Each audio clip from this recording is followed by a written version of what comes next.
तो दोस्तों स्ट्रैटेजी के वित्त एमटी सर में और आज है 17 दिसंबर 2022 और आज 17 दिसंबर 2022 के हम उन एक विशेष टॉपिक पर चर्चा करते हैं जिनका हर एग्जाम में एक आधा प्रश्न पूछा जाता है और जनरल नॉलेज के हिसाब से भी देखें तो काफ़ी इम्पोर्टेंट बनता है और दैनिक जीवन में देखें तो यह हमारी रोज़मर्रा की जिंदगी जीवन में एक जनरल नॉलेज के रूप में आता है। तो वहीं इसमें देखें तो राजनीति विज्ञान है टॉपिक है, विशेष हमने यह टॉपिक उठाए हैं जिसमें हम विशेष रूप से चर्चा करेंगे कि सर्वोच्च न्यायालय व उच्च न्यायालय द्वारा जो 5 प्रकार के जो लेख जारी की जाती जो रीट जारी की जाती है उनके बारे में हम आज चर्चा करेंगे कि वो क्या किस प्रकार के वो लेख हैं और उनमें क्या चर्चा की गई है। ठीक है, तो वहीं आगे देखें आज का तो पहला है, तो देखिए इसमें तो पहला है बंदी प्रत्यक्षीकरण लेख। यह दोस्तों काफी इम्पोर्टेंट भी है और कई एग्जाम में यह प्रश्न पूछा जाता है और वहीं देखें तो यह हमारे दैनिक जीवन में भी कहीं ना कहीं हमारी जानकारी में होना चाहिए। तो देखिए इसके बारे में, तो देखिए बंदी प्रत्यक्षीकरण जिसे हैबेस कॉर्पस कहा जाता है, यह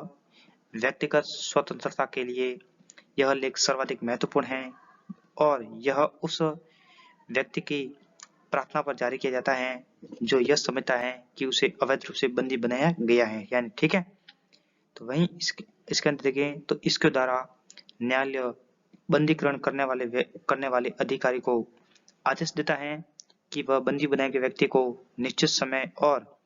स्थान पर उपस्थित करे और जिससे न्यायालय बंदी बनाए जाने के कारणों का विचार कर सके। यानी कि इसमें बंदी प्रत्यक्ष ये होता है जैसे कि कोई व्यक्ति होता है उसको अवैध रूप से बंदी बनाया जाता है जिसका कोई इसमें कोई कसूर नहीं होता है, तो न्यायालय क्या करती है कि उसे बंदी बनाए जिस अधिकारी ने उसको बंदी बनाया है उसको एक निश्चित समय के अंदर न्यायालय में प्रस्तुत करे और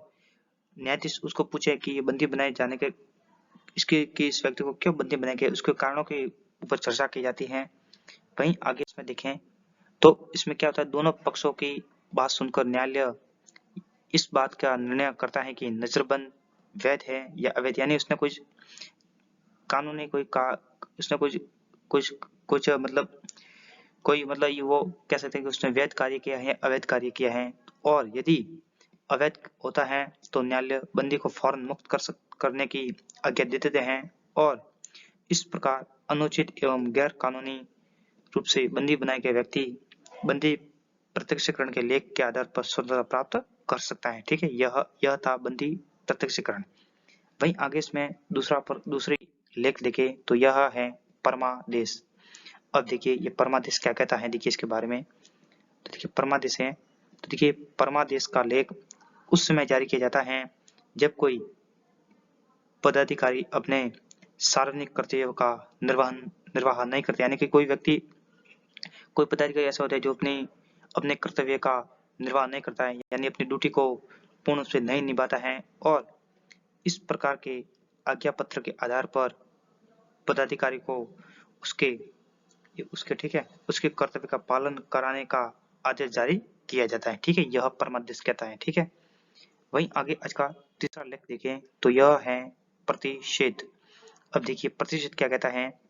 कि यह आज्ञा पत्र सर्वोच्च न्यायालय तथा उच्च न्यायालय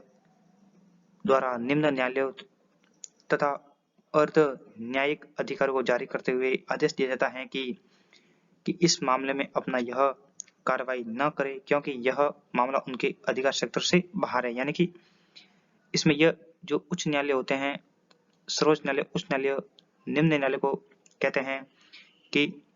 जो आप केस लड़ रहे हैं वो आपके अधिकार क्षेत्र का नहीं है, वो हमारे सर्वोच्च न्यायालय या उच्च न्यायालय के क्षेत्र का है। ठीक है, ये इसमें बताया गया है। ठीक है, वहीं आगे आज का देखिए अगला देखें तो यह है उत्प्रेषण। अब देखिए उत्प्रेषण क्या कहता है, तो देखिए यह आज्ञा पत्र